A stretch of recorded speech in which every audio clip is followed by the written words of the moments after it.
Да го подсетиме Андреј Жерновски на само дел од проектите кои ги реализираше ВМРО ДПМН во општина Центар. Изградени се 5 катни гаражи. Изграден е нов плоштад Мајка Тереза. Изградена е жичарницата од Средноводно до Милениумскиот крст. Во соработка со град Скопје, реконструирани и проширени се булеварите Илинден, Климент Охридски, Теодосиј Гологанов заедно со кружниот тек. Изграден е булеварот Јордан Мјалков. Извршена е санација на основните училишта Кирил и Методи, Песталоци, Димитар Миладинов, Коча Рацин.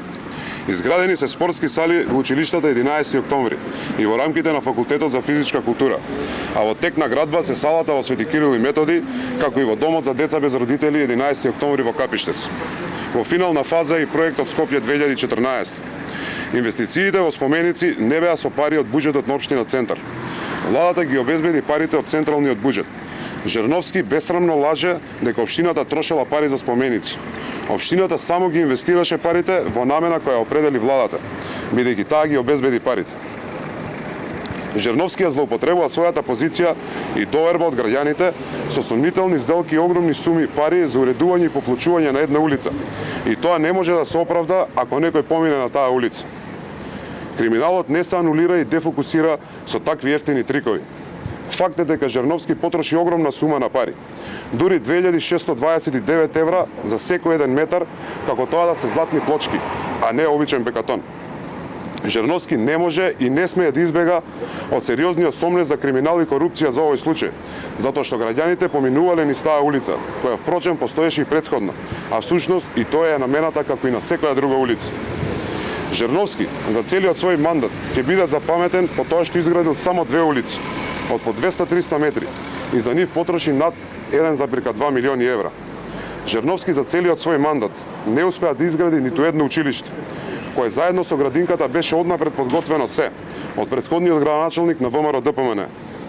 Градоначалникот на ВМРО ДПМН во претходниот мандат ја спреми целата постапка за реализација на градинката и училиштето, го измени дупот, обезбеди буџет за реализација на истите проекти.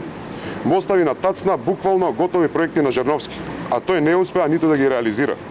Дури буџетот за едниот проект го пренамени и одложи, па така граѓаните на Центар и после 3,5 години мандат на Жерновски не видоа малско училиште. Граѓаните исто така и се уште чекаат одговор до каде е гасификацијата на училиштето Димитар Миладинов. ВМРО ДПМН, од која дојде на власт, изгради 74 нови училишта, реконструираше повеќе од 400 училишта и изгради околу 100 спортски сали. Замислете, за период од 4 години, Джевери Холдинг изгради 442 катници.